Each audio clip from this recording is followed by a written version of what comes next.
Hello and welcome to my new series of Halo 5 Legendary Speedrun Guide. This is a new series I'll be doing through these next weeks. I already done one video of Sosos and Helios on Legendary. This, however, is not. This is just an introduction. So I will not be going over a specific mission. I will try to get you started on the legendary speedrun. The legendary speedrun is much harder to get into compared to the easy one, and I'll be going over why that is. There's a lot of stuff you must be aware of that you might not know of going into the speedrun of the legendary category. But I'll probably go more in depth with specific stuff when I go to each mission. This is just an introduction where I talk about three things. I'm going to talk about versions differences. I'll be going over some settings. And I'll be going over some general combat and damage calculation at the end. Okay. Hello. Yeah, there we go. So the first to start this guide off, I'm first gonna talk about some version differences. The current world record and which the two top speedrunners is using is actually the release version of this game. We call it 1.0 or unpatched. To play this version, you need to have to have a physical copy of the disc. It's very easy to install. You don't need to be a hacker, nothing like that. It's plain and simple. Don't just install the game with the disc being offline. That's it. That's all you have to do. Delete your Halo 5 copy on your Xbox and reinstall this offline with disc. Simple and easy. Just install the game. That's all you need to do. You can't do it with a digital copy though. That's pretty much it. I think the disc goes for $20 on used on GameStop or something. If you really want to buy a disc, if you don't already have one. Okay, I guess I'll be going over some pros and cons with patched. You can turn this around and say pros and cons with unpatched, as the cons are the pros for 1.0, but hey, whatever is positive for this one is negative for the 1.0 one. It's not like 1.0 is the superior in all aspects. Easy Runners is actually using the patched version of the game, but that's because the most cons for patched it's actually due to enemy difficulties and stuff like that, which you don't really need to care about on easy. There's also some other stuff. And throughout my guides, I'll be going over two different routes. I'll be gonna explain how you should behave if you're playing patched versus unpatched. So don't worry, if you want to do this patch, I'm gonna tell you, I'm gonna guide you through it. And I'm gonna go into details on each mission when I'm doing them. But this is just an overall pros and cons. There's some specific scenarios in each mission, but this is just overall pros and cons. Okay, if I start with pros on using the patched version of the game up till this day is vehicle physics. The vehicle physics is actually better on the patched. There's mainly two parts of the run. Overall, it doesn't really matter that much, but there's two parts where it really helps. One is when you're playing legendary, you're gonna try on one mission, you're gonna get a gas hog into a fight on evac. That part is actually easier to get that hog inside with this physics. So that's one part, and also another part is the ghost is more stable on mainly enemy lines. That's the only part where it really matters. But on enemy lines is there's a part where I call the Bonk City. The Bonk City is really hard. You're flipping around on the ghost, but the ghost is a little bit more stable and not that flippy on the patch. So that really helps. Nothing super major, but still it really helped the consistency, and definitely if you're a new runner.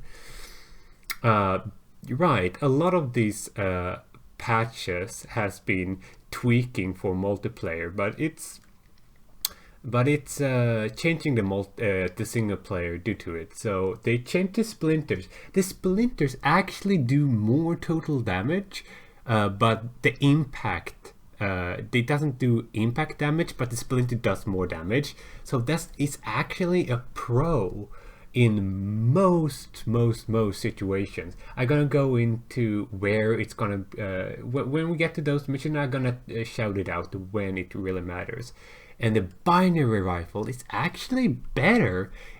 Still not the super major, but it's more consistent to kill soldiers on breaking with a binary rifle. I'm not totally sure what the difference is. It might do, I think it do more headshot damage or something like that. Not sure, but it does more damage. It's easier to kill with that binary rifle.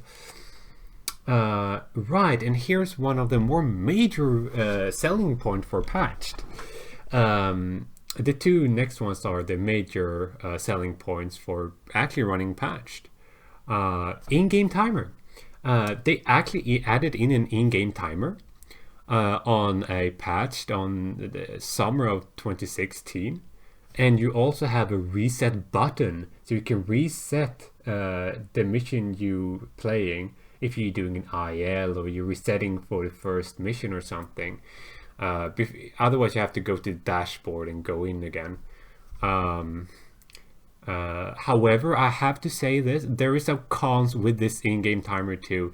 The in-game timer doesn't always work. It won't give you the carnage report if most of the time if you have reset the mission, then it will not give you the carnage report. So there's kind of inconsistency there. But hey, it's better than nothing, right? And the reset button is there, that's nice. Right. Plus, storm rifle enemies are now significantly nerfed, and this will help you definitely in final fight on blue team. That's where it really matters. The rest of the parts, not so much. You won't face them that much, but it's a good little thing that they are patched. Sadly, however, the strongest selling point for this storm rifle thing is totally nullified due to blue team overall being a bitch on patched. So this is sadly the strongest selling part is also its downfall on that mission. So hey, but it's a good thing overall. Those are nerfed. Using plasma pistol is better. Spoiler alert, yes, you will only most likely use the plasma pistol at 1 or maybe 2 parts, might be 3 parts in very specific parts, but this will only be useful in one spot on blue team, because you will not face elites that much. But I'm gonna say this. Using plasma pistol has a way longer range. So there is one part on blue team where this is really useful. I'll be shouting the specific parts out when I'm doing the IL stuff. And the red, I don't remember what this is called, but in the final mission we'll be picking up the red energy sword. It's a special energy sword. You mainly use it in multiplayer, but they hide it out on the last mission we are using it. That one is actually giving you longer thrusters, so when you thruster you boost further, so that is actually a better weapon, so that helps on the final mission. More on that on Guardians. Okay, here comes the cons, and Yeah, they have done a lot of enemy tweaking here. One of the bigger one, arguably the biggest one, is the hunters. On the 1.0 version, you can easily kill the hunter with an NU sword consistently by meleeing one NU sword in the back, and then he flinch. So then you melee him again, he flinch, and melee him again, and then he dies. However, it is patched, so he will not flinch that long after the second hit. You can still kill him, but it's really hard, and you definitely will not be able to do it on the final fight on blue team. So yeah, they are significant. Their biggest weakness have been reduced. Bad. Elites are now stupidly good for some reason. The gold elite, or I guess they are called warriors, they have gold and shiny armor. They are boosted to the point where they no longer flinch from an EMP. The easy way to kill them is by throwing an EMP, then they gonna stun back, and then you follow up with just a headshot weapon like a BR, one BR, then his armor is popped, and then you shoot him. He will not do that flinch anymore. They are, for some reason, they boosted them so they don't flinch if you EMP them, sadly. So rip. Not super major, but still bad. And the red elites also, they are also boosted. They have more health. They no longer, the red elites don't die from a super combine. That's a damage calculation, for example. Salit assassins do not die from a plasma grenade anymore, a stick. You can stick them and kill them. So that makes it only red and blue ones die from a stick. They are overall better enemies. They have more health pretty much. Plasma pistol enemies. Okay, this is probably, if not the hunters, this might take the prize. Plasma pistols on 1.0 kills you in 9 shots, but the plasma pistol kills you in 6 shots. Yeah, that's right. 3 shots differences. Unpatched, you drop. They drop your shield and a bit of health with 2 shots, and you don't even drop your shield with 2 shots on 1.0. So this is a huge difference. Like, it's bad on some missions as a blue team, and definitely beginning of Battles Nyan. Ugh. Beam snipers. Beam rifle snipers. Okay, this sniper jackals. Again, the biggest part here is that they always will 1-hit you instead of 2-hit you. They seems to be a little bit less accurate at longer distances, but they definitely hit you more on the blue team reactor room fight. They just filthy now. They're filthy on the patched. Fuck them. So that's a con, definitely. Pausing up. Okay, this is a really recent patch they did. This is really bad. Definitely for you new runners that want to get into this. You can no longer pause. When you pause and unpause, you have to wait 3 seconds to pause again. This make it so you're gonna lose a lot of time. If you're failing a trick and you want to revert fast, you have to wait 3 seconds. You're gonna lose a lot of times during your first run, because there's probably quite a few tricks you want to revert, have to retry. So that's a huge one. And it's not only that it's 3 seconds, you're unable to pause 3 seconds after you pause the earlier one. The problem is sometimes you can't even pause even though 3 seconds have passed. So pausing overall is really bad story on this version. Ugh, big one. BR, well, BR accuracy is shit, so you can't shoot any long distances. However, if you can on blue team, I'm gonna route the route where you can pick up DMR instead. BR overall is trash now. You don't use it. It's literally useless now for long distances. No ramp slides. Ah, that's a fun one. It's not a huge one, but it's a fun one. You save, if you get everyone in a run, you save well over 10 seconds. It's a thing that got patched kind of early on. You can thruster over a ramp and then crouch, and then it gives you a launch that launches you forward. This one is it's not super major. You don't even need to hit that, but still, it's there. It's time saved, not major, but it's a con definitely. You can't do them. I mean, it's over 10 seconds, and keep in mind, people are playing Halo 2 on Japanese to save that 10 seconds, you know, and this one saves more time if you hit them also, you know. It's still, I have to point it out, not super major, but hey, I gotta point it out. I think that sums up the most of them. There's gonna be some mission specific stuff I'd be talking over.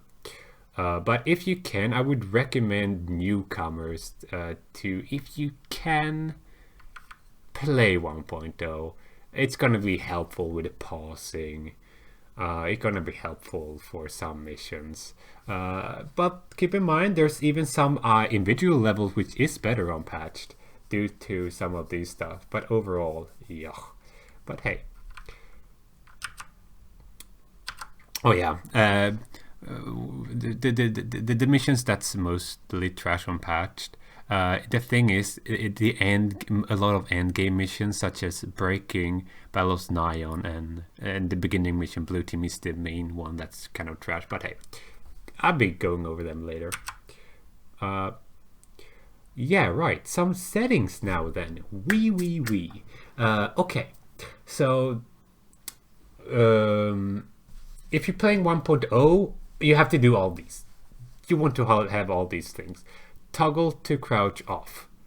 Okay, we'll be doing some ramp slides, so you need this, and some slides overall. Like, turn that one off.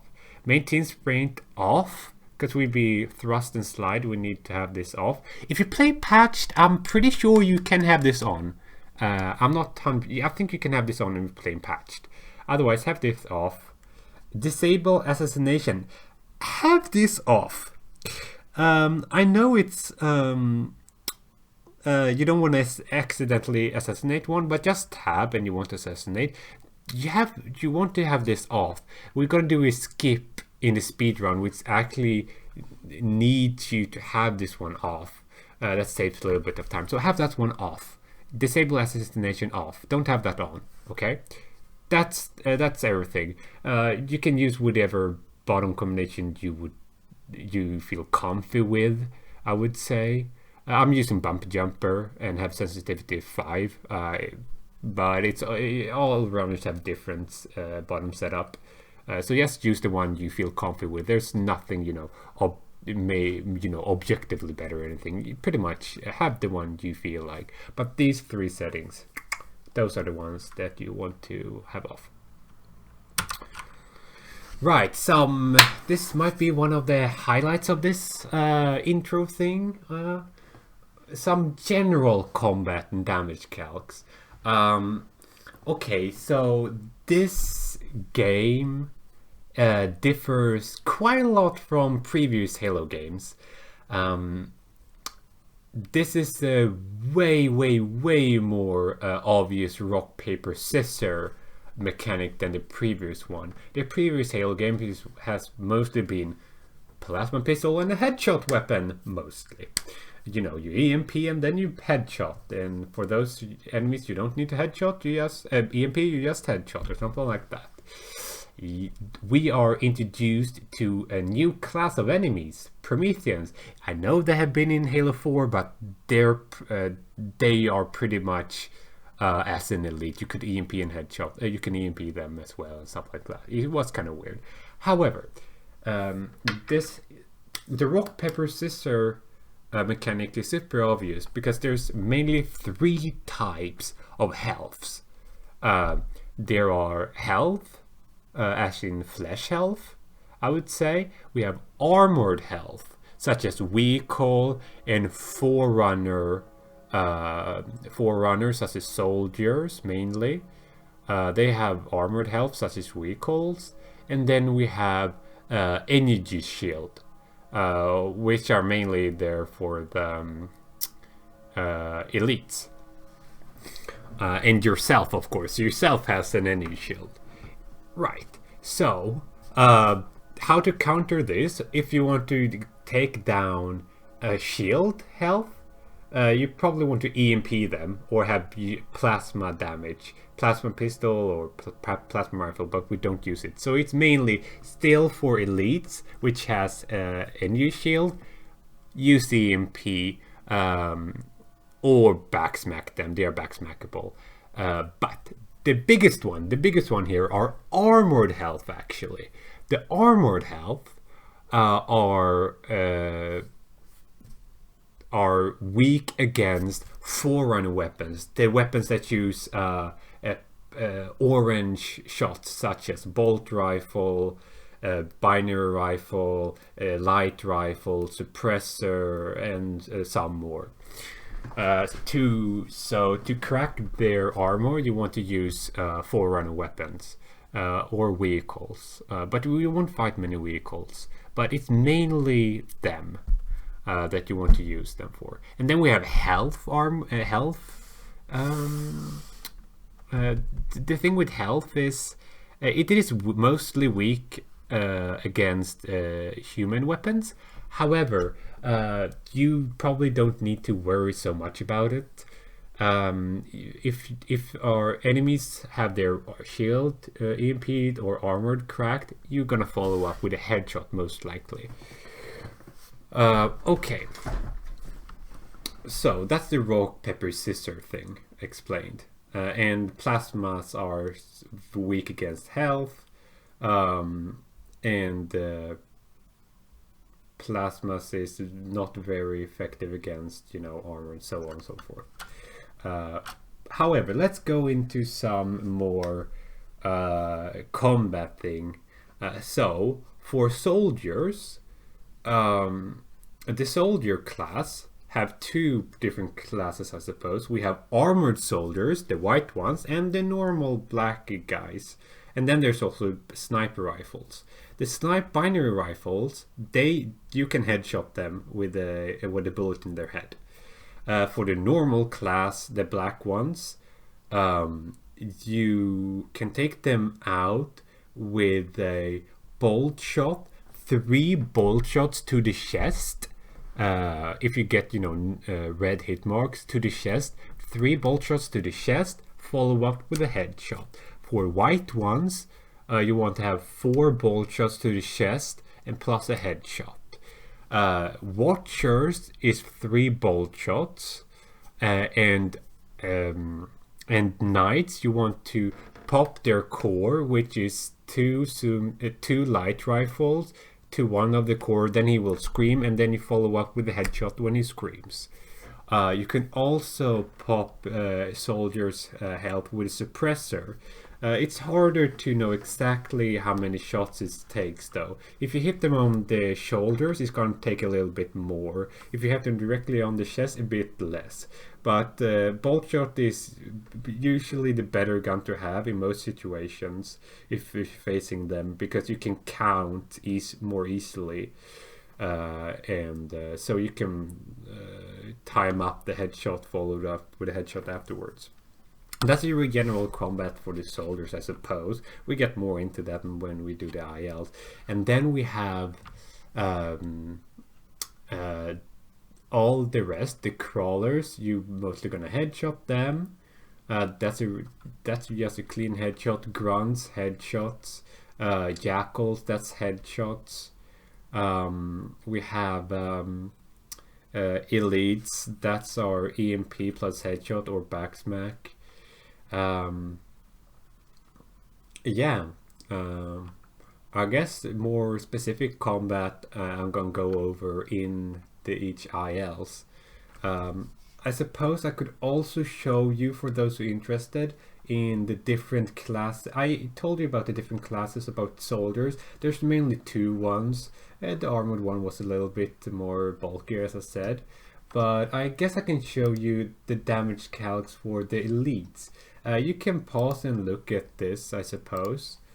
I can perhaps make it a little bit bigger if you have a lower settings on the YouTube video.